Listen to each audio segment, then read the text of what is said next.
Sir good morning sir, happy new year sir. Happy new year sir, same to you. Sir ఆ grand hotel గుద్దవలసిందా sir? ఏం చేస్తున్నారు? Lunch ఒకటి పోయినా అదే sir, తీసుకొచ్చి కూర్చోబెట్టినాం సార్ ఇప్పుడే. ఆ హోటల్ బంద్ కావాలి సార్. రేపు ఓపెన్ అయితే నేనే కాలబెడతా హోటల్. సార్ అదే చేపించేసినాం సార్. నేనైతే ఏడవను సార్. రేపు మా లేడీస్ ని కొడతారా? లంచ్ కూడా బిజినెస్ చేస్తుండే బెండకాడ కాడేనా సార్ అదే ఓనర్ పైన, ఆ వెయిటర్ల పైన, అందరి పైన ఎఫ్ఐఆర్ కావాలి సార్. నాకు అందరు అరెస్ట్ కావాలి. అదే సార్ అందరి పైన రిక్వెస్ట్ సార్, ప్లీజ్. లేదు సార్ చేస్తాం సార్. ఇప్పుడు మా వాళ్ళకి ఇమీడియట్ హాస్పిటల్ పంపించి ఎమ్మెల్సీ పంపించాం సార్. ఆల్రెడీ హాస్పిటల్కి వెళ్ళిపోయారు సార్ మన వాళ్ళు. హాస్పిటల్కి వెళ్ళారు, కంప్లైంట్ రాస్తున్నారు సార్. బంద్ చేయండి సార్, హోటల్ బంద్ చేయండి లంచ్ కొడుకుది. సరే చేస్తాం, రాస్తాం sir. Sir good morning sir, happy new year sir. Happy new year sir, same to you. Sir ఆ గ్రాండ్ హోటల్ గుద్దవలసిందా సార్? ఏం చేస్తున్నారు? లంచ్ ఒకటి పోయినా అదే సార్, తీసుకొచ్చి కూర్చోబెట్టినాం సార్ ఇప్పుడే. ఆ హోటల్ బంద్ కావాలి సార్. రేపు ఓపెన్ అయితే నేనే కాలబెడతా హోటల్.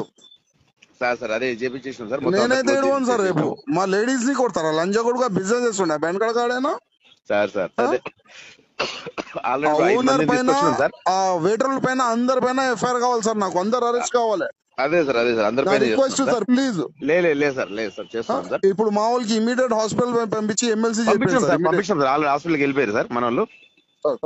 హాస్పిటల్కి వెళ్ళారు, కంప్లైంట్ రాస్తున్నారు సార్. బంద్ చేయండి సార్, హోటల్ బంద్ చేయండి లంచ్ కొడుకుది. సరే చేస్తాం, రాస్తాం సార్.